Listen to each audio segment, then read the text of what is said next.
नमस्ते, मैं हूं किशोर अजवाणी। घड़ी इशारा कर रही है 9 बजे रात का। वक्त 100 बात की एक बात का। यूपी के सीएम योगी आदित्यनाथ के शहर गोरखपुर के मेडिकल कॉलेज में ऑक्सीजन की कमी की वजह से 48 घंटे में 30 बच्चों की मौत हो गई। यूपी सरकार ने 15 अगस्त के दिन मदरसों में होने वाले कार्यक्रम की वीडियोग्राफी और फोटोग्राफी कराने का फरमान जारी किया। फिल्मों में संस्कार की दुहाई देकर कट लगाने वाले पहलाज निहालानी को सेंसर बोर्ड के अध्यक्ष पद से हटाकर केंद्र सरकार ने प्रसून जोशी को नया अध्यक्ष बना दिया और राष्ट्रपति भवन में हुए कार्यक्रम में वेंकैया नायडू ने हिंदी में उपराष्ट्रपति पद की शपथ ली। गोरखपुर का बीआरडी मेडिकल कॉलेज अचानक सुर्खियों में आ गया, जहां 2 दिन पहले ही मुख्यमंत्री योगी आदित्यनाथ ने दौरा किया था, क्योंकि इस मेडिकल कॉलेज के अस्पताल में 48 घंटों में 30 बच्चों की मौत की खबर है। आरोप है कि बच्चों की मौत ऑक्सीजन की कमी की वजह से हुई।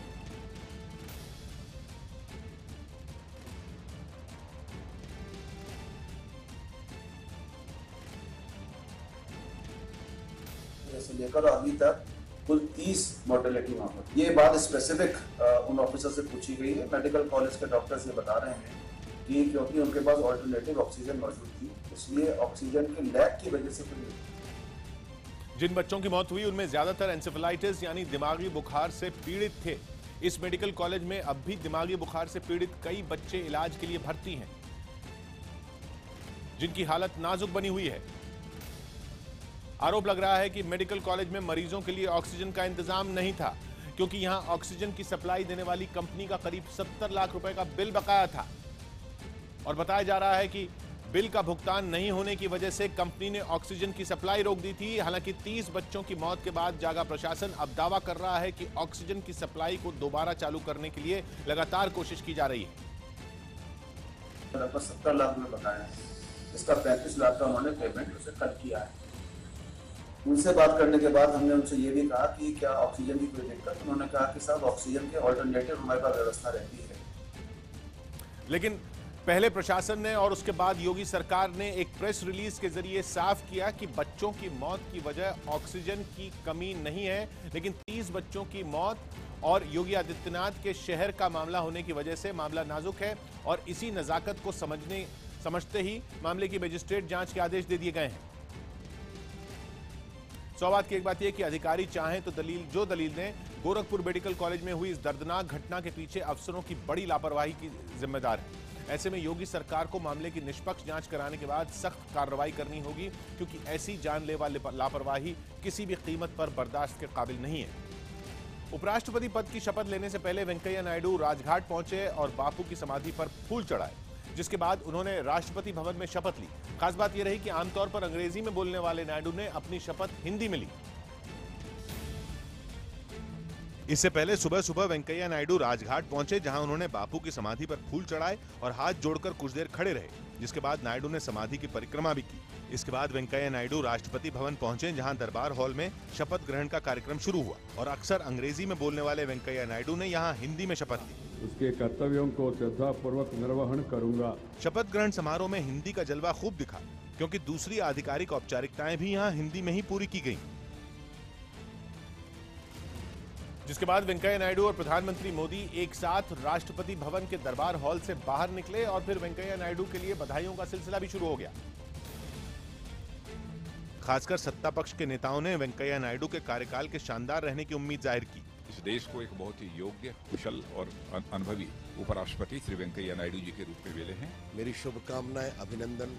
वो बहुत ही सफल, प्रभावी और लोकप्रिय उपराष्ट्रपति देश के साबित होंगे। लंबे संसदीय जीवन का अनुभव रखने वाले वेंकैया नायडू उपराष्ट्रपति के साथ ही राज्यसभा के सभापति भी बन गए। बात की एक बात यह कि वेंकैया नायडू को संगठन और सरकार दोनों में काम करने का लंबा अनुभव है। ऐसे में बतौर उपराष्ट्रपति और राज्यसभा के सभापति उनका कार्यकाल शानदार रहने की उम्मीद है, क्योंकि उनका अनुभव यहां भी काम आएगा। बिहार के सिवान में पुलिस की गाड़ी से आग की लपटें निकलती दिखी, क्योंकि यहां अगवा किए गए एक लड़के का शव मिलने के बाद लोग भड़क गए और प्रदर्शन करते हुए सड़क को जाम कर दिया। और इसी दौरान भीड़ को काबू करने आई पुलिस के वज्र वाहन में भी आग लगा दी गई। आरोप है कि शहर के एक कारोबारी के बेटे राहुल का 2 दिन पहले अपहरण किया गया और फिर 30 लाख रुपए की फिरौती मांगी गई, लेकिन घर वालों ने फिरौती देने से इनकार कर दिया। इसके बाद 11 साल के राहुल का शव पास के एक गांव से बरामद हुआ। आरोप है कि फिरौती नहीं देने की वजह से अपहरणकर्ताओं ने राहुल की हत्या कर दी। राहुल का शव मिलने के बाद सिवान में लोग सड़क पर उतर आए और प्रदर्शन करते हुए सड़क जाम कर दी। कारोबारी के बेटे का शव मिलने के बाद पूरे परिवार में कोहराम मच गया, लेकिन घर वालों का आरोप है कि इस मामले में पुलिस ने अगर मुस्तैदी दिखाई होती तो राहुल को बचाया जा सकता था। इसीलिए सिवान में लोग पुलिस से नाराज दिखे। प्रशासन के खिलाफ विरोध करते हुए लोग सड़क पर जमा हो गए। राहुल के घर वालों के मुताबिक जिस फोन नंबर से फिरौती मांगी गई थी उसे ट्रेस करने में पुलिस ने देर कर दी। लापरवाही मानी जाएगी। नंबर हम दिए थे उनको, दो ट्रेस नहीं करा। राहुल का परिवार आरोपियों की जल्द गिरफ्तारी की मांग कर रहा है। सौभाग्य की एक बात यह कि यह घटना कानून व्यवस्था के लिए बड़ी चुनौती है, क्योंकि अपराधियों का सुराग होने के बाद भी पुलिस ने तेजी नहीं दिखाई, जिसकी वजह से अपराधियों के मंसूबे कामयाब हो गए। ऐसे में पुलिस को जल्द मामले में कार्रवाई करनी चाहिए ताकि लोगों में कानून व्यवस्था को लेकर भरोसा कायम हो सके। नवंबर में डोनाल्ड ट्रंप की बेटी भारत आएंगी। 28 से 30 नवंबर तक हैदराबाद में होने वाले ग्लोबल एंटरप्रेन्योरशिप समिट में अमेरिका के राष्ट्रपति डोनाल्ड ट्रंप की बेटी इवांका ट्रंप अमेरिकी प्रतिनिधिमंडल की अगुवाई करेंगी। भारत दौरे को लेकर उत्साहित इवांका ट्रंप ने ट्वीट किया कि पीएम मोदी से होने वाली मुलाकात बड़े सम्मान की बात है। कोलकाता में जादवपुर यूनिवर्सिटी के छात्रों ने राज्य सरकार पर गलत नीतियां बनाने का आरोप लगाते हुए प्रदर्शन किया।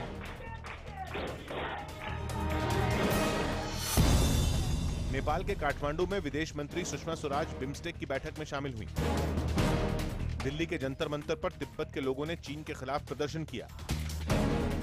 जम्मू कश्मीर के गवर्नर एनएन वोरा ने श्रीनगर में सुरक्षा को लेकर पुलिस और सुरक्षा बल के अधिकारियों के साथ बैठक की।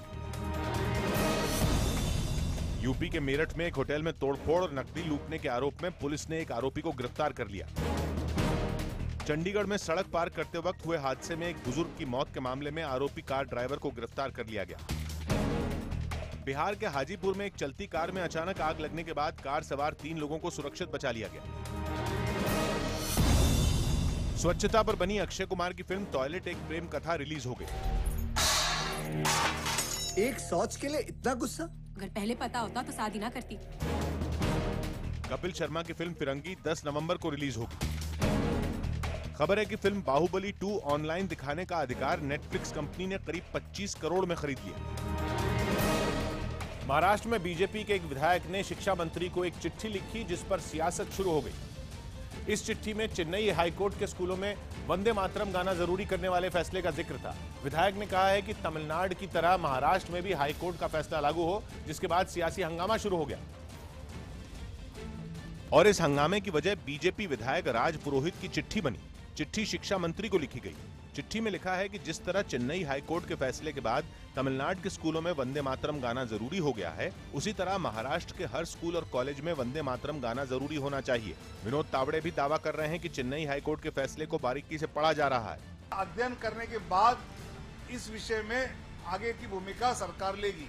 इससे थोड़ी देर पहले बीएमसी ने एक प्रस्ताव पास कर दिया और सरकार के पास भेज दिया। प्रस्ताव के मुताबिक बीएमसी के हर स्कूल में वंदे मातरम गाना जरूरी हो जाएगा। इस प्रस्ताव पर बस फडणवीस सरकार की मोहर लगनी बाकी है। यानी बीएमसी के स्कूलों के लिए वंदे मातरम पर नियम बनकर तैयार हो गया और महाराष्ट्र के हर स्कूल और कॉलेज के लिए नया कानून जल्द ही बन सकता है।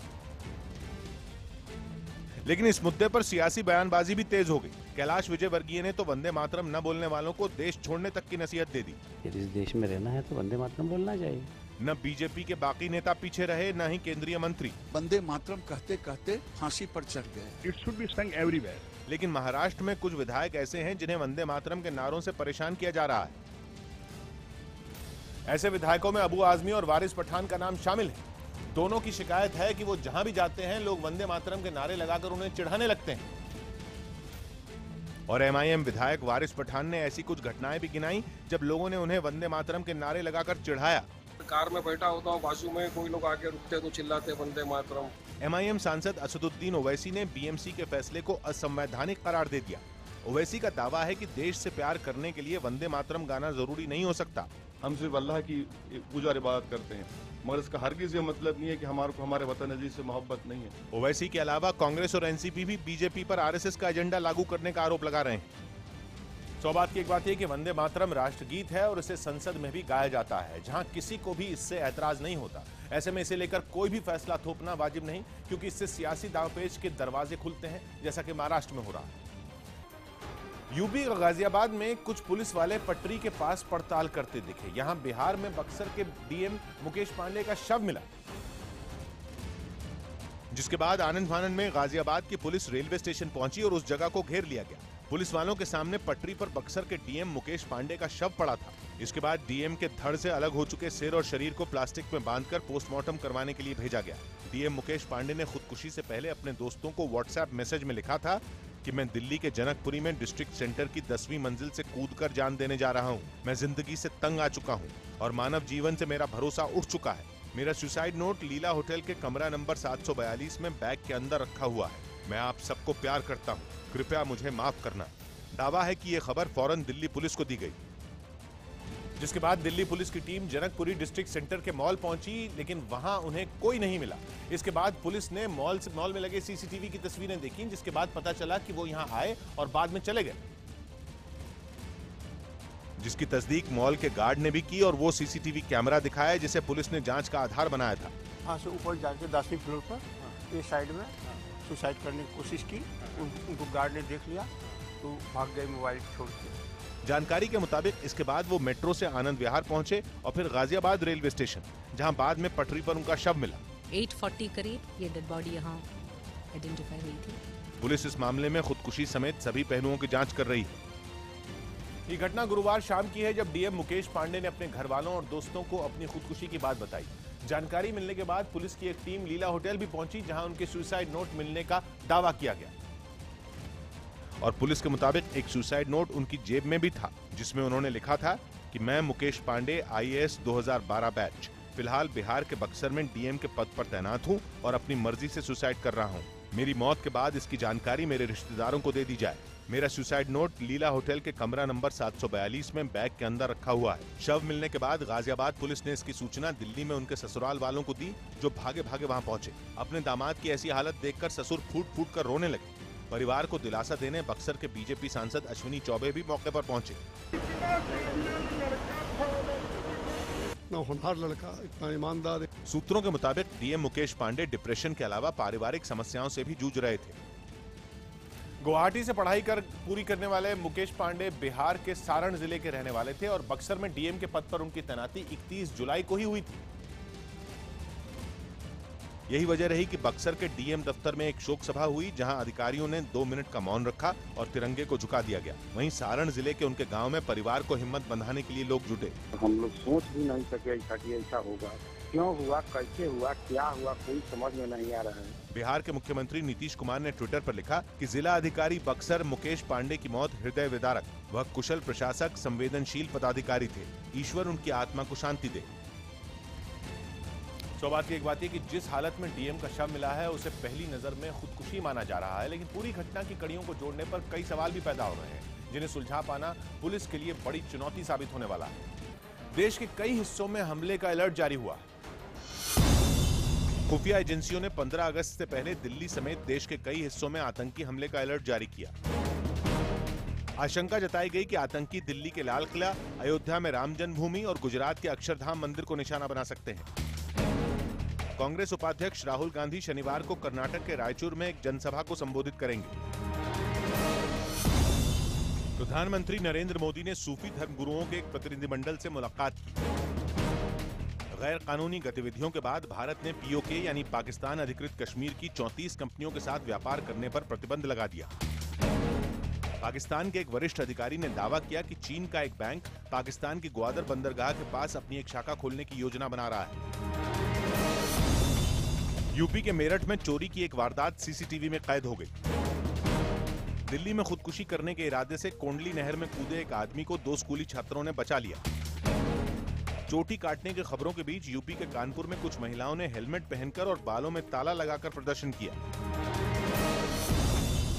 मान्यता दत्त ने मुंबई में अपने घर पर की गई पार्टी का एक वीडियो शेयर किया, जिसमें वो पति संजय दत्त के साथ डांस करती दिख रही हैं।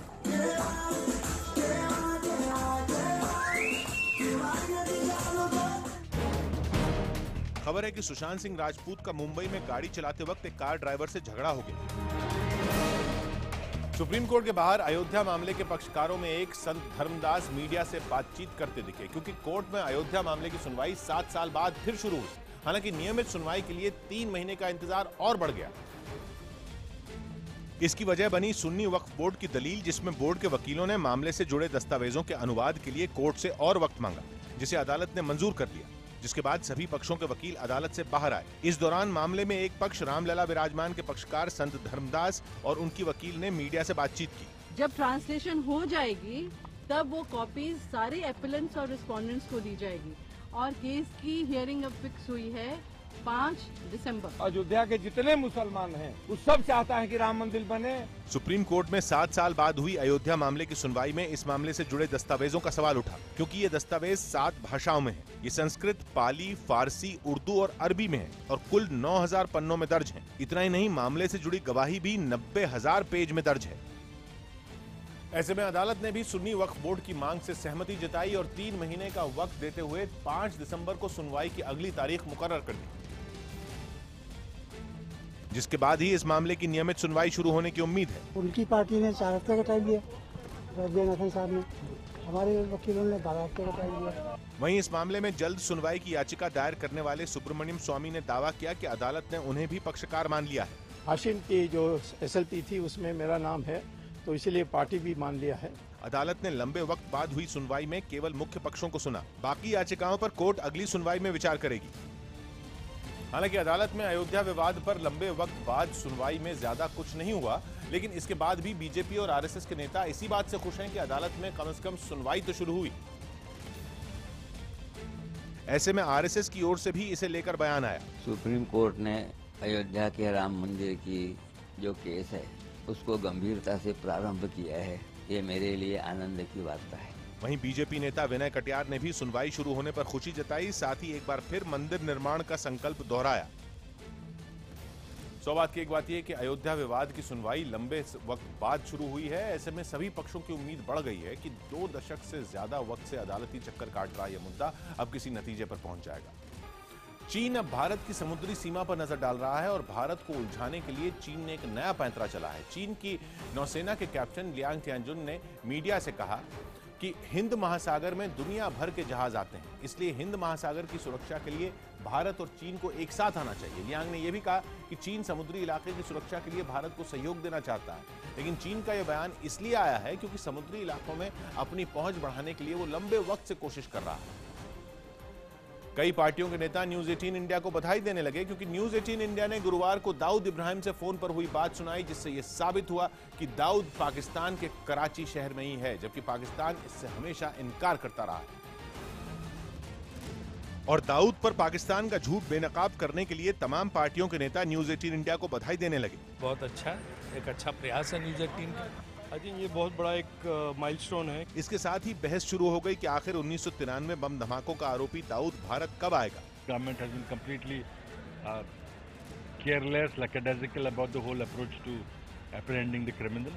He is brought to book and whatever cases he is facing charge of should be tried for that. क्योंकि पिछले 24 साल से सुरक्षा एजेंसियां दाऊद इब्राहिम को भारत लाने की कोशिश कर रही हैं, लेकिन दाऊद पाकिस्तान में बैठकर आराम से डी कंपनी का काला कारोबार चला रहा है और न्यूज 18 इंडिया के खुलासे से साबित हुआ कि दाऊद कराची में ही है।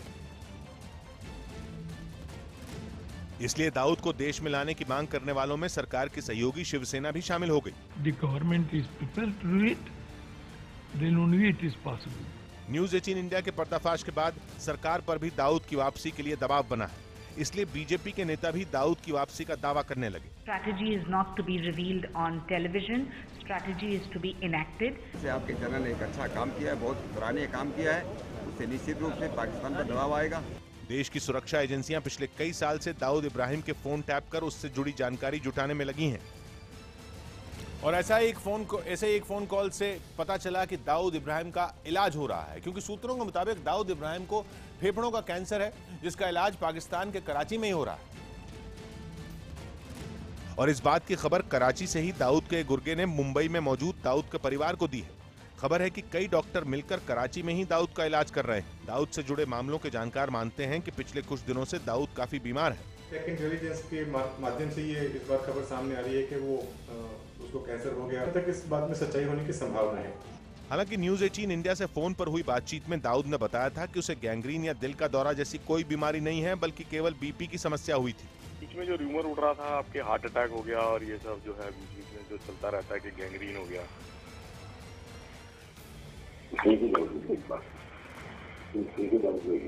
फोन पर हुई बातचीत से पता चलता है कि दाऊद बीमार भले ही हो, लेकिन वो अब भी डी कंपनी का अपना सारा कारोबार खुद ही संभाल रहा है। सौ बात की एक बात है कि दाऊद की हिफाजत पाकिस्तान की फौज और आईएसआई मिलकर करती हैं। इसका पर्दाफाश न्यूज 18 इंडिया से बातचीत में हो चुका है। ऐसे में सरकार को पाकिस्तान का झूठ दुनिया के सामने बेनकाब करना चाहिए ताकि भारत के सबसे बड़े दुश्मन को अंजाम तक पहुंचाया जा सके। इस वक्त ब्रेकिंग न्यूज दे रहे हैं रिफत अब्दुल्ला। जम्मू कश्मीर के त्राल में सुरक्षा बल ने 3 आतंकियों को घेर लिया है। इन आतंकियों में जाकिर मूसा के घिरे होने की भी बात कही जा रही है। त्राल में जहां आतंकियों को घेरा गया है, वहां भारी तादाद में जवानों ने पहुंचकर मोर्चा संभाल लिया है। जानकारी के मुताबिक यहां सुरक्षा बल और प्रदर्शनकारियों के बीच झड़प भी हुई। रिफत, अभी क्या खबर है? देखिए, जैसा आपने कहा कि जाकिर मूसा के छुपे होने की भी खबर है, लेकिन इसकी कोई ऑफिशियल कंफर्मेशन नहीं हो रही है। ये सिर्फ अफवाहें हैं, लेकिन बताया जा रहा है कि 2 से 3 मिलिटेंट इस गांव में छुपे हो सकते हैं, त्राल के इस एरिया में। लेकिन भी हुई थी, प्रदर्शन लगातार हो रहे थे। जो ही कॉर्डन शुरू हो गया तो लोग निकले और उन्होंने पत्थरबाजी की और प्रोटेस्ट किए।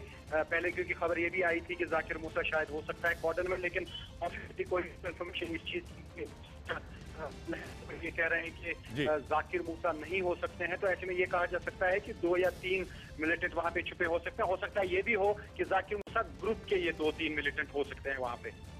शुक्रिया रिफत आपका। यूपी के आगरा में कुछ घायल लोगों को पुलिस की पीसीआर वैन से निकालकर स्ट्रेचर से ले जाया जाने लगा, क्योंकि यहां 2 बसों में आमने सामने की टक्कर में 4 लोगों की मौत हो गई और करीब 1 दर्जन लोग घायल हो गए। जिसके बाद घायलों को पुलिस की कई पीसीआर वैन से अस्पताल पहुंचाया गया। इनमें कई लोग गंभीर रूप से जख्मी थे, जबकि कुछ लोग मामूली रूप से जख्मी थे। बताया जा रहा है कि आगरा जयपुर हाईवे पर राजस्थान परिवहन निगम की बस और एक प्राइवेट बस में आमने सामने की टक्कर हो गई। हादसा इतना भीषण था कि प्राइवेट बस की ड्राइवर साइड का हिस्सा पूरी तरह से चकनाचूर हो गया। हादसे के फौरन बाद दोनों बसों में सवार बाकी यात्री किसी तरह जान बचाकर बाहर निकले। उस ड्राइवर की पूरी गलती हमारी, ड्राइवर ने पूरी गाड़ी बचा दी जी। जानकारी के मुताबिक घायलों की तादाद के लिए कई थानों की पुलिस फोर्स मौके पर बुलानी पड़ी ताकि घायलों को जल्द से जल्द अस्पताल पहुंचाया जा सके। 2 व्यक्तियों की घटना स्थल पर ही मृत्यु हो गई और बाकी 7-8 व्यक्ति जो इंजर्ड थे उनको हॉस्पिटल भिजवा दिया गया। इस हादसे के बाद हाईवे पर लंबा जाम भी लग गया, जिसे मौके पर पहुंचे पुलिस वालों ने खुलवाया। फिलहाल ये हादसा कैसे और किसकी गलती से हुआ, ये बात सामने नहीं आई है। सौ बात की एक बात यह कि अक्सर हाईवे पर ऐसे सड़क हादसे नियमों की अनदेखी की वजह से होते हैं, जिनसे बचने का सिर्फ एक ही उपाय है कि रफ्तार पर काबू रखते हुए नियमों के हिसाब से गाड़ी चलाई जाए, वरना ऐसे हादसों को रोकना मुश्किल है। दिल्ली के पास नोएडा में जेपी इंफ्राटेक के दफ्तर के बाहर लोगों की भीड़ नजर आई, क्योंकि कर्ज में डूबी जेपी इंफ्राटेक लिमिटेड को नेशनल कंपनी लॉ ट्रिब्यूनल ने दिवालिया घोषित करने की प्रक्रिया शुरू कर दी है और इसके बाद जेपी के प्रोजेक्ट से घर खरीदने वालों में हड़कंप मचा।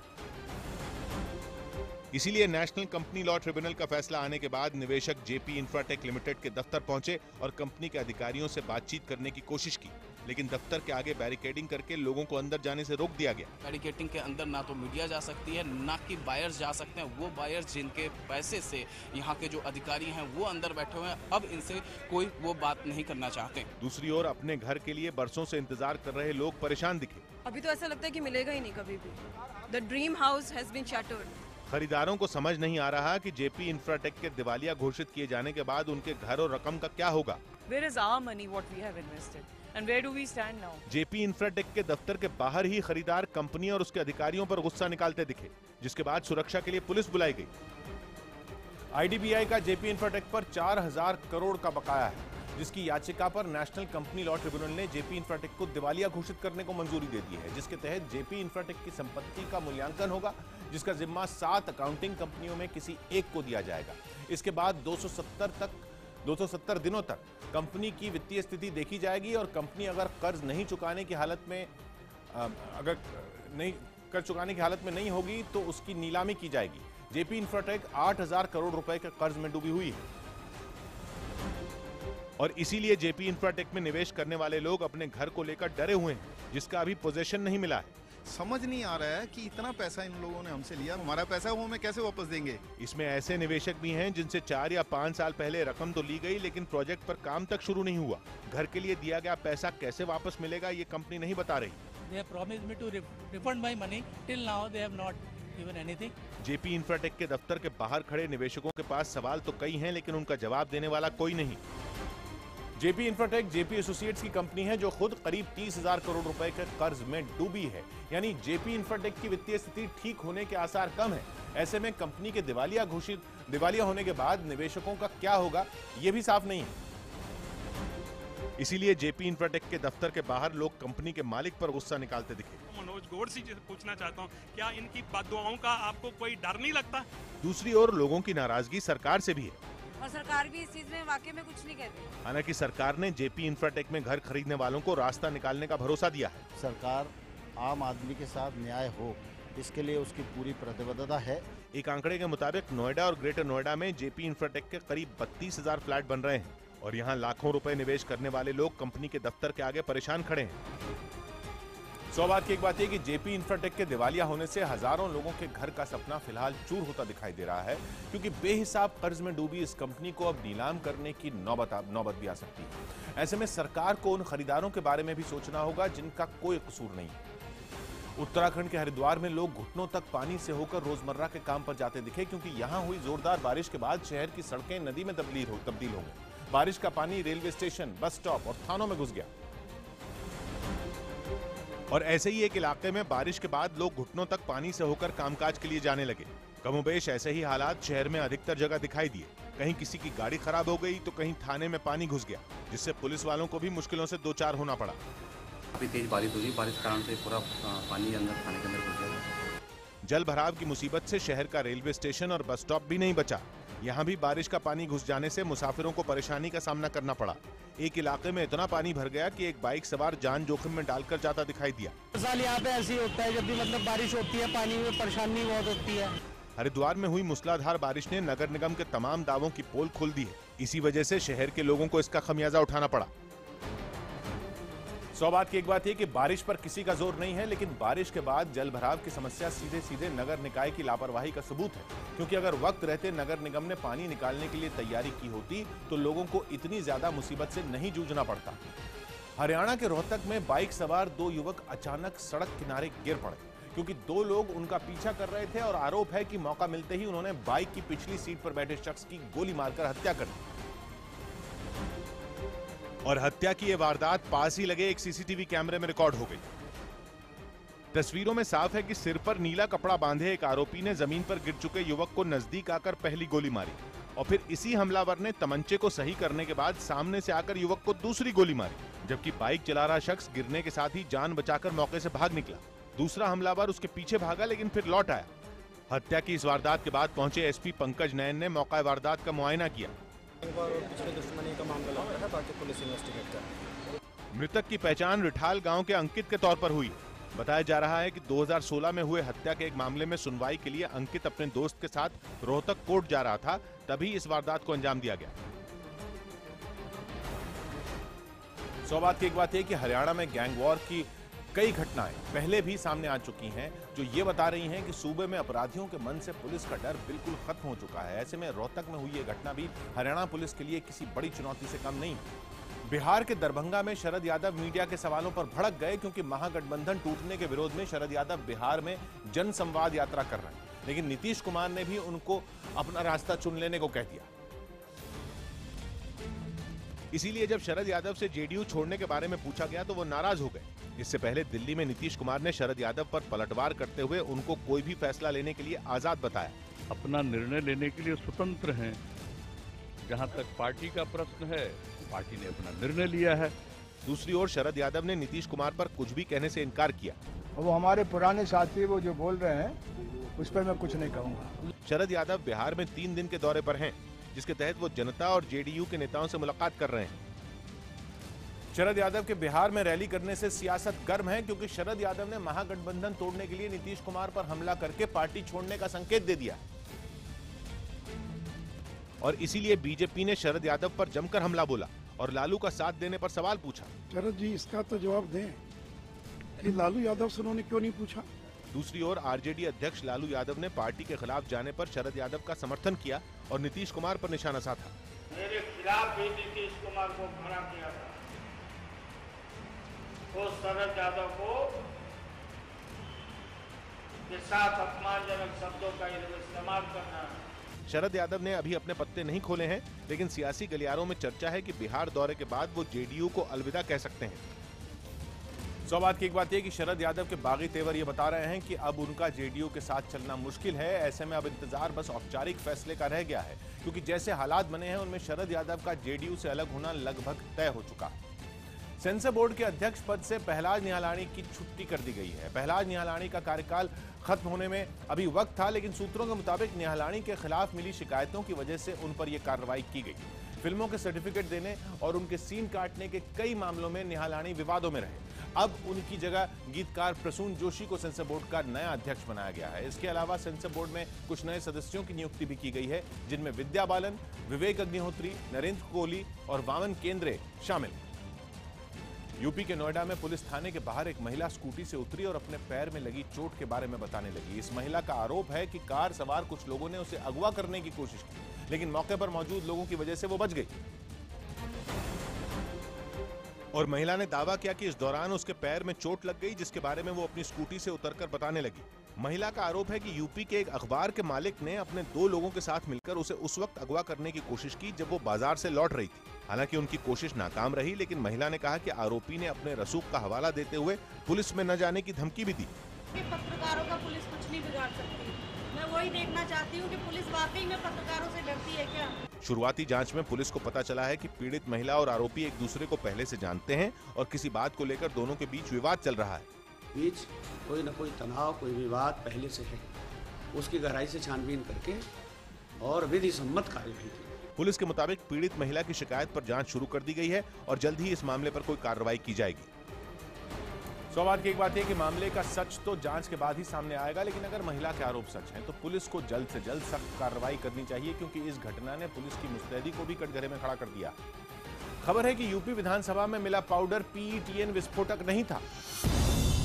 सूत्रों के हवाले से खबर है कि NIA ने यूपी विधानसभा से मिले पाउडर के PETN विस्फोटक होने से इनकार किया, लेकिन फिलहाल उसे CFSL की रिपोर्ट का इंतजार है। दिल्ली में खराब मोमो खाने के बाद तबीयत बिगड़ने के मामले में पुलिस ने मोमो बनाने वाले पर केस दर्ज किया। राजस्थान के पाली में भारी बारिश के बीच नदी में एक ट्रैक्टर बह गया, लेकिन अच्छी बात यह रही कि ट्रैक्टर सवार 2 लोगों को बचा लिया गया। सुप्रीम कोर्ट ने धर्मनगरी वृंदावन में विधवाओं के पुनर्वास के लिए 5 सदस्यों की एक समिति बनाई। मद्रास हाई कोर्ट ने तमिलनाडु के कुंभकोणम में साल 2004 में एक स्कूल में आग लगने के मामले को लेकर निचली अदालत के फैसले को बदलते हुए 10 आरोपियों को बरी कर दिया। पंजाब के बठिंडा में लोगों ने शिकायत की कि IG की साइकिल की सुबह की सैर के दौरान पुलिसकर्मी कई रास्ते बंद कर देते हैं। बिहार के वैशाली में पेट के कीड़े मारने की दवा खाने के बाद 2 बच्चों की तबीयत बिगड़ गई। यूपी में एक ट्रेन में बम मिलने के बाद जम्मू में रेलवे स्टेशन की सुरक्षा बढ़ा दी गई। हफ्ते के आखिरी कारोबारी दिन भी शेयर बाजार में भारी गिरावट दर्ज की गई। सेंसेक्स 318 अंक गिरकर 31,214 पर आ गया। निफ्टी 109 अंक फिसलकर 9,711 पर बंद हुआ। यूपी के मऊ जिले में एक मदरसे के प्रबंधक हाथ में यूपी सरकार का आदेश दिखाने लगे, जिसमें यूपी सरकार ने मदरसों को 15 अगस्त के मौके पर देशभक्ति के कार्यक्रम कराने और उसकी वीडियोग्राफी कराने का आदेश दिया। ऐसे में यूपी के मऊ में एक मदरसे के प्रबंधक हाथ में सरकारी आदेश की कॉपी दिखाने लगे और सरकार के फैसले पर नाराजगी जाहिर की और सरकार पर आरोप लगाया कि वो उन्हें शक की निगाह से देख रही है। शासन हमको शक की निगाह से देख रहा है। शैक्षिक संस्थाओं में राजनीति नहीं होना चाहिए। यूपी सरकार की ओर से जारी आदेश के मुताबिक मदरसों में स्वतंत्रता दिवस के कार्यक्रम की वीडियोग्राफी करानी होगी। झंडारोहण और राष्ट्रगान से कार्यक्रम की शुरुआत होगी। शहीदों को इस मौके पर श्रद्धांजलि दी जाएगी। मदरसे के छात्र और छात्राएं राष्ट्रगीत प्रस्तुत करेंगे। पूरे कार्यक्रम की वीडियोग्राफी को मदरसा शिक्षा परिषद को भेजना होगा। इस आदेश के बाद मदरसे के प्रबंधकों ने दूसरे स्कूल कॉलेजों में इस तरह का फरमान न भेजे जाने को लेकर यूपी सरकार पर सवाल उठाए, साथ ही इस फैसले को वापस लेने की मांग की। लेकिन यूपी सरकार ने साफ कर दिया है कि वो इस फैसले पर अडिग है। इतना ही नहीं, सरकार की ओर से वीडियोग्राफी कराने के फैसले पर अलग दलील भी दी गई। इसके लिए यूपी सरकार में अल्पसंख्यक मामलों के मंत्री मोहसिन रजा सामने आए और इस पर हंगामे को बेवजह करार दिया। प्रोत्साहन के लिए सब कार्य किए जाते हैं। सरकार हमेशा प्रोत्साहन के लिए कार्य करती है, तो उसको दूसरी दृष्टि से मत देखें। वहीं वीडियोग्राफी कराने को लेकर अल्पसंख्यक कल्याण विभाग के राज्य मंत्री की दलील भी ऐसी ही रही। हमारा विभाग है, सर्कुलर जारी किया है, तो उसमें कोई बहुत बड़ी बात हमने इसमें कोई ऐसा नहीं, पता नहीं क्यों लोग इसको इशू बना रहे हैं। यूपी सरकार के मंत्रियों ने यह भी संकेत दिया कि सरकारी आदेश को न मानने वालों के खिलाफ कार्रवाई भी की जा सकती है। ऐसे में इस आदेश को लेकर सियासत भी गर्मा गई। विपक्ष ने भी सभी संस्थानों में 15 अगस्त के मौके पर होने वाले कार्यक्रमों की वीडियोग्राफी कराने की मांग की।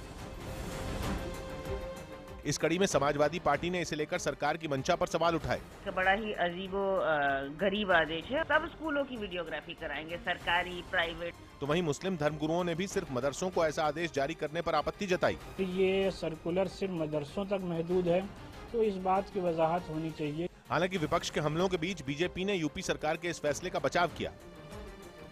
सौभाग्य की एक बात यह कि स्वतंत्रता दिवस का मौका पूरे देश के लिए जश्न का अवसर है। ऐसे में इसे लेकर विवाद खड़ा करना ठीक नहीं, लेकिन खासकर सिर्फ मदरसों के लिए भेजे गए इस सरकारी आदेश से जिस तरह के सवाल उठ रहे हैं उन्हें भी पूरी तरह खारिज नहीं किया जा सकता। संसद का मानसून सत्र समाप्त हो गया और कामकाज के लिहाज से यह सत्र काफी अच्छा रहा। इस सत्र के दौरान ही देश में राष्ट्रपति और उपराष्ट्रपति का चुनाव हुआ, जबकि भारत छोड़ो आंदोलन पर विशेष चर्चा भी कराई गई। ऐसे में मानसून सत्र का प्रदर्शन देखें तो दोनों सदनों में 75% से ज्यादा काम हुआ। लोकसभा में 77.94%, राज्यसभा में 79.5% काम हुआ। लोकसभा में 14 और राज्यसभा में 9 विधेयक पास हुए। इस दौरान एक दिन में 3 विधेयक भी पास हुए।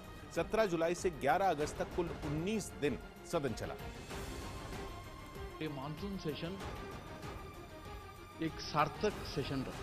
हमारे महामहिम राष्ट्रपति जी का चुनाव भी हुआ, माननीय उपराष्ट्रपति जी का भी चुनाव हो गया।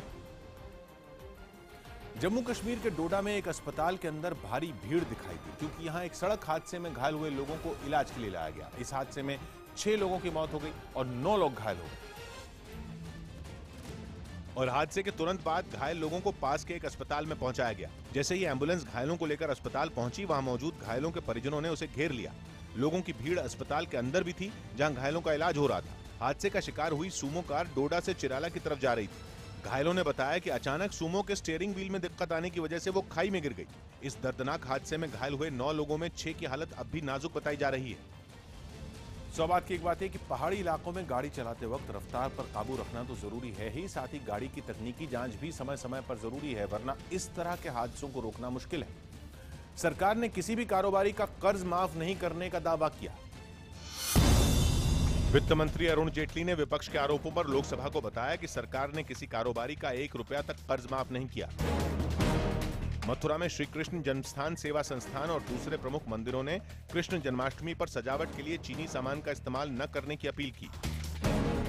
मौसम विभाग ने हिमाचल प्रदेश के कई इलाकों में अगले 4 दिन तक भारी बारिश का अनुमान जताया। गुजरात हाईकोर्ट ने राजकोट में हुए एक हत्याकांड को लेकर गोंडल से बीजेपी विधायक जयराज जाडेजा समेत 3 आरोपियों को उम्र कैद की सजा सुनाई। बॉम्बे हाईकोर्ट ने लोगों की शिकायत के बाद मेट्रो 3 प्रोजेक्ट के काम पर रात 10 बजे से सुबह 6 बजे तक रोक लगा दी। नेपाल दौरे में विदेश मंत्री सुषमा स्वराज ने स्वतंत्रता संग्राम के 70 साल पूरे होने पर आयोजित कार्यक्रम में हिस्सा लिया। TRAI यानी telecom regulatory authority of India ने निवेश सलाह और दूसरे फर्जी संदेशों को रोकने के लिए टेलीकॉम कंपनियों को दिशा निर्देश जारी किए। मौजूदा वित्त वर्ष की पहली तिमाही में SBI का मुनाफा बढ़कर 3032 करोड़ रुपए रहा। SBI के NPA यानी नॉन परफॉर्मिंग एसेट्स अप्रैल से जून के दौरान 6.9% से बढ़कर 9.97% हो गए। जुलाई में यात्री वाहनों में बिक्री बढ़ी और इस दौरान 2,98,997 गाड़ियां बिकी। जून महीने में औद्योगिक विकास दर 1.7% से घटकर -0.1% हो गई। दिग्वांशु धूलिया की फिल्म साहिब बीवी और गैंगस्टर 3 की राजस्थान के जोधपुर समेत कई जगहों पर शूटिंग होगी। फिल्म बाबू मोशाय बंदूकबाज में कट लगाने को लेकर न्यूज 18 इंडिया से खास बातचीत में नवाजुद्दीन सिद्दीकी ने नाराजगी जताई। थोड़ा सा रहम कीजिए, क्योंकि 48 कट्स ना पूरी पिक्चर को डैमेज कर देता है एक्चुअली। अपना 32वां जन्मदिन मनाने जापान के टोक्यो पहुंची जैकलीन फर्नांडिस ने अपनी दोस्त के साथ कुछ तस्वीरें शेयर की। अमिताभ बच्चन ने पैर में फ्रैक्चर और कमर दर्द के बावजूद फिल्म ठग्स ऑफ हिंदुस्तान की शूटिंग जारी रखी। संसद के एक हॉल में कांग्रेस अध्यक्ष सोनिया गांधी विपक्षी नेताओं से बात करती दिखी, क्योंकि कांग्रेस ने 18 विपक्षी पार्टियों की एक बैठक बुलाई, जिसका मकसद बीजेपी और मोदी सरकार को घेरने के लिए विपक्ष की एकता पर चर्चा करना था। और इसीलिए बैठक में सोनिया गांधी और विपक्षी पार्टियों के नेताओं से बातचीत हुई। बैठक में ममता बनर्जी, सीताराम येचुरी, डी राजा और उमर अब्दुल्ला ने शिरकत की। सूत्रों के मुताबिक विपक्षी दलों की एकजुटता बनाए रखने पर चर्चा हुई और विपक्षी नेताओं की सीबीआई जांच और लोकतांत्रिक संस्थाओं की गरिमा पर भी बात हुई। इसके अलावा विपक्षी पार्टियों के साथ कांग्रेस ने केंद्र की बीजेपी सरकार के खिलाफ आगे की रणनीति पर चर्चा की। संसद के मानसून सत्र में कांग्रेस ने कई मुद्दों पर सरकार को घेरा और इसमें कांग्रेस का साथ सहयोगी विपक्षी पार्टियों ने दिया। सूत्रों के मुताबिक कांग्रेस विपक्षी एकता के बल पर 2019 के लोकसभा चुनाव में बीजेपी को रोकने की रणनीति बना रही है। इसलिए कांग्रेस का जोर समान विचारधारा वाली पार्टियों की एकता बनाने पर है, जिसे बिहार में महागठबंधन टूटने से बड़ा झटका लगा। हालांकि जेडीयू अब एनडीए के साथ है, फिर भी विपक्षी दलों की बैठक में आरजेडी के साथ शरद यादव को भी न्योता दिया गया। शरद यादव बैठक में नहीं पहुंचे, लेकिन जेडीयू के सांसद अली अनवर मौजूद रहे। लेकिन कांग्रेस को एनसीपी ने बड़ा झटका दिया, क्योंकि न्योता दिए जाने के बावजूद एनसीपी ने कांग्रेस की बैठक में हिस्सा नहीं लिया। सूत्रों के मुताबिक एनसीपी गुजरात के राज्यसभा चुनाव के बाद कांग्रेस से नाराज है, क्योंकि कांग्रेस ने आरोप लगाया है कि गुजरात राज्यसभा चुनाव में एनसीपी विधायक का वोट अहमद पटेल को नहीं मिला। इस बैठक के बाद विपक्षी दलों के नेता एक साथ 27 अगस्त को आरजेडी की रैली में पटना में जुटेंगे, जिसके लिए आरजेडी ने न्योता दिया है। सौ बात की एक बात यह कि नीतीश कुमार के दिए झटके से निपटने के लिए विपक्षी दल नए सिरे से रणनीति तैयार करने में जुटे हैं, जिसकी पहली परीक्षा 27 अगस्त को होने वाली रैली के जरिए होगी, क्योंकि इस रैली की कामयाबी अब सिर्फ आरजेडी के लिए ही नहीं बल्कि पूरे विपक्ष की एकता के लिए जरूरी है। संसद में पेश हुए आर्थिक सर्वेक्षण के मुताबिक 7.5% की दर से अर्थव्यवस्था का विकास चालू कारोबारी साल में मुश्किल लग रहा है। सर्वेक्षण के मुताबिक महंगाई कम होने की वजह से अर्थव्यवस्था दबाव के दौर में गुजर रही है। किसानों की कर्ज माफी की वजह से विकास दर 0.7% तक घट सकती है। इस दबाव से निपटने के लिए ब्याज दरों में और गिरावट की जा सकती है। लेकिन नोटबंदी की वजह से टैक्स देने वालों की गिनती में भारी इजाफा हुआ। जीएसटी की वजह से भी सरकार की कमाई बढ़ने का अनुमान है।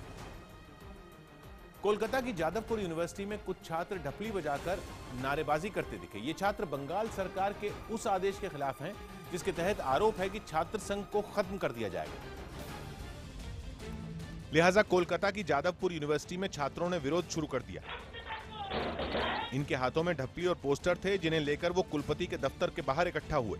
इस दौरान उनके बाकी दोस्त जमीन पर बैठकर पोस्टर तैयार करते रहे, जबकि प्रदर्शनकारी छात्र नारेबाजी कर रहे थे। छात्रों का विरोध ममता सरकार के उस आदेश के खिलाफ है जिसके तहत छात्र संघ को खत्म करते हुए छात्र परिषद बनाने की तैयारी है। हमारा जो स्टूडेंट डेमोक्रेसी है, वो डेमोक्रेसी में एक इलीजिटिमेट इंटरवेंशन है। छात्र संघ बचाने की लड़ाई लड़ रहे जादवपुर यूनिवर्सिटी के छात्रों की मांग है कि कुलपति सरकारी आदेश को खारिज करें। छात्रों को डर है कि अगर सरकार का नया आदेश लागू हो गया तो उनकी राजनीति पर शिकंजा कस जाएगा, क्योंकि ममता सरकार के नए आदेश के मुताबिक जादवपुर यूनिवर्सिटी में छात्र संघ की जगह छात्र परिषद होगा। छात्र परिषद में अध्यक्ष, उपाध्यक्ष और खजांची का पद टीचर को मिलेगा, जबकि चुनाव के दौरान बैनर और किसी तरह के चिन्ह के इस्तेमाल की इजाजत नहीं होगी। साथ ही चुनाव लड़ने के लिए भी कई शर्तें माननी होंगी।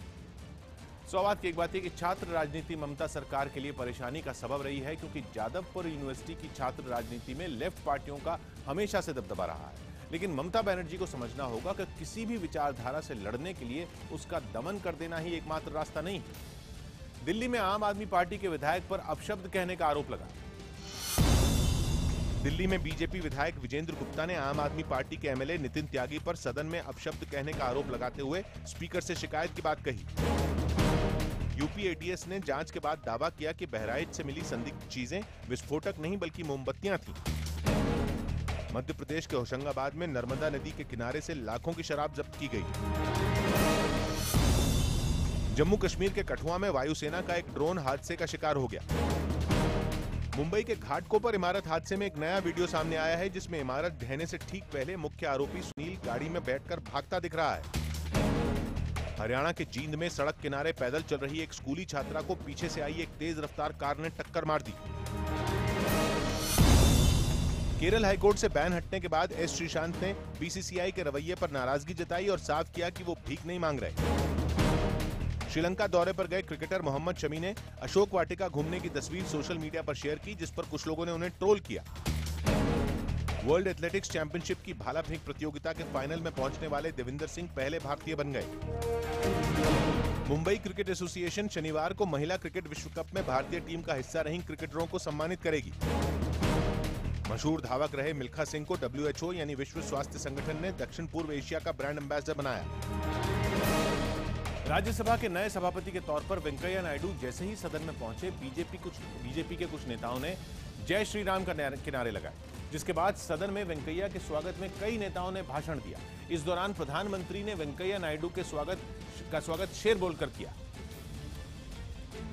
इससे पहले जैसे ही राज्यसभा के सभापति के तौर पर वेंकैया नायडू सदन में आए, सभी सांसदों ने खड़े होकर उनका स्वागत किया और टेबल थपथपाई।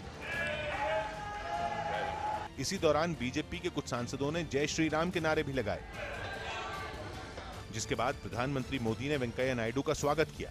अमल करो ऐसा सदन में जहां से गुजरे तुम्हारी नजरें, उधर से तुम्हें सलाम आए। प्रधानमंत्री मोदी ने गरीब परिवार से निकलकर उपराष्ट्रपति बनने वाले वेंकैया नायडू की जमकर तारीफ की।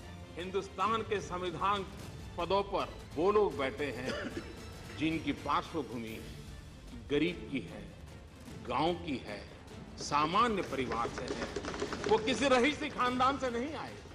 प्रधानमंत्री ने वेंकैया नायडू के राजनीतिक सफर के बारे में भी सदन को बताया, जिसके बाद विपक्ष के कई नेताओं ने भाषण दिया और वेंकैया नायडू का बतौर सभापति राज्यसभा में स्वागत किया। इस कड़ी में विपक्ष के नेता गुलाम नबी आजाद ने वेंकैया नायडू को इशारों में नसीहत दी। चेयरमैन राज्यसभा हमें याद दिलाता है जब हम कुर्सी पे बैठते हैं कि हम निष्पक्ष हैं, आप बिल्कुल नो पार्टी पर्सन। वहीं राज्यसभा से रिटायर हो रहे सीपीएम नेता सीताराम येचुरी ने वेंकैया से अपने पुराने संबंधों का जिक्र किया। You will be making your first remarks as the chairman of this house from the chair, and I'll be making my last remarks welcoming you to this chair. Rajya Sabha में सभी सदस्यों ने वेंकैया नायडू का गर्मजोशी से स्वागत किया और नायडू ने सभापति के तौर पर पहली बार सदन को अनिश्चितकाल तक स्थगित करने की घोषणा भी की। सौ बात की एक बात है कि राज्यसभा में बतौर सदस्य लंबा वक्त गुजारने वाले वेंकैया नायडू सदन के नियमों से तो अच्छी तरह वाकिफ हैं, लेकिन पूरे सदन को संचालित करना उनके लिए नया अनुभव होगा, जहां उन्हें शुरू में थोड़ी मुश्किल से भी जूझना पड़ सकता है।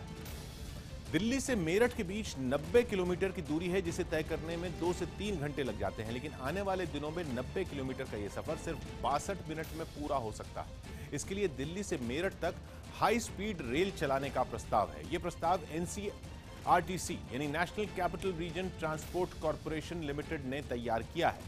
इसके तहत दिल्ली को पड़ोसी राज्यों के शहरों से जोड़ने के लिए 3 हाई स्पीड रेल कॉरिडोर बनाए जाएंगे। इन तीनों रूट को बनाने पर 72,000 करोड़ रुपए खर्च होंगे। पहला high speed rail corridor Delhi से यूपी के मेरठ तक बनाया जाएगा। इसके बनने के बाद 90 किलोमीटर का सफर सिर्फ 62 मिनट में पूरा होगा।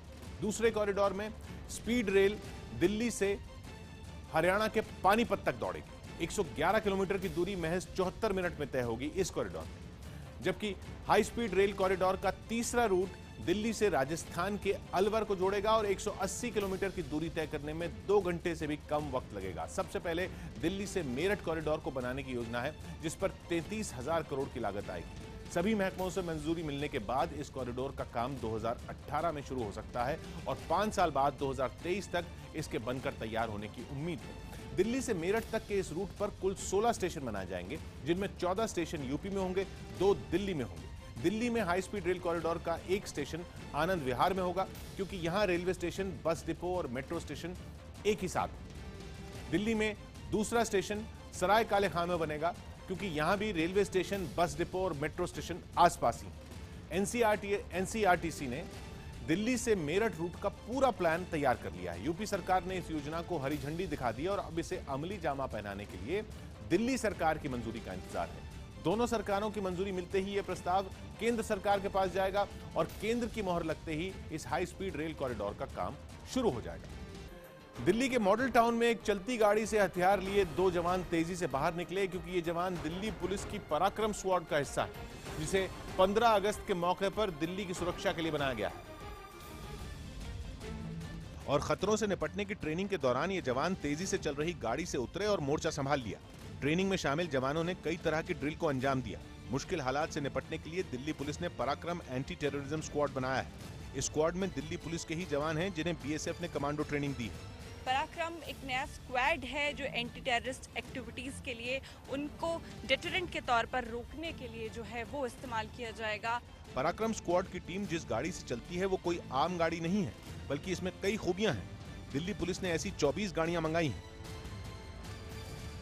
आधुनिक हथियारों से लैस पराक्रम स्क्वाड के जवान दिल्ली के भीड़ भाड़ वाले इलाकों में तैनात किए जाएंगे।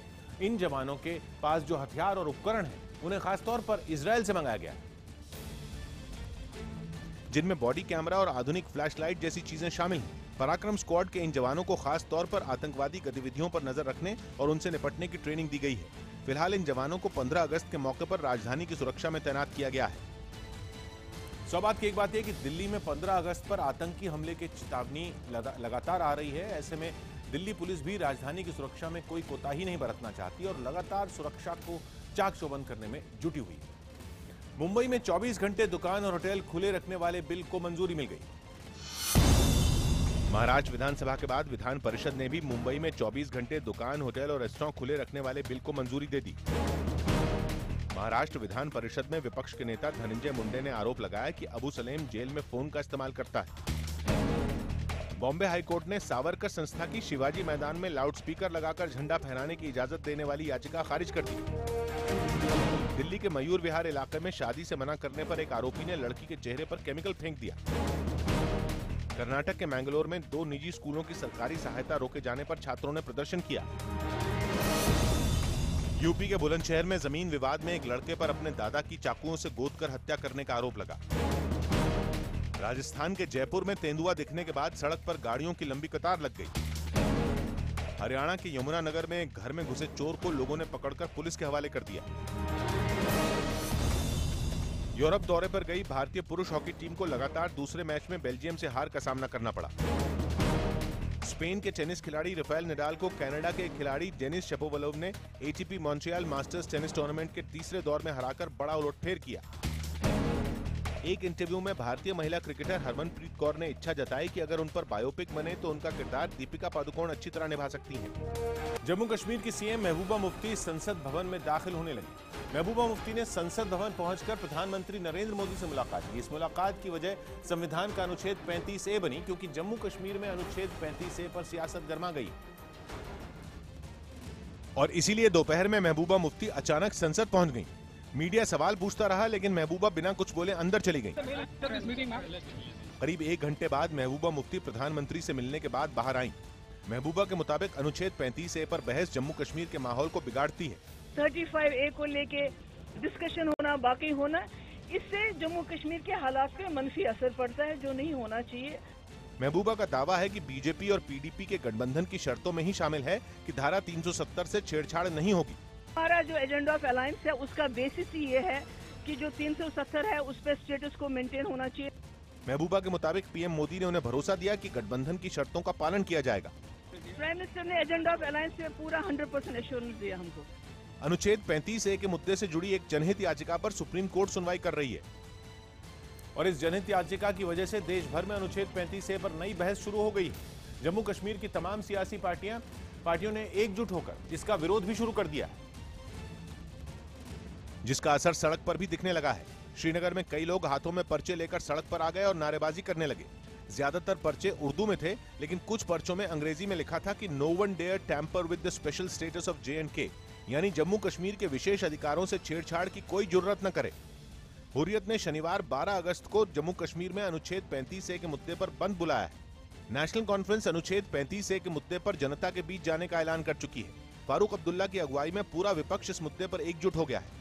खुद महबूबा मुफ्ती अनुच्छेद 35A पर बात करने के लिए फारूक अब्दुल्ला से मुलाकात कर चुकी हैं।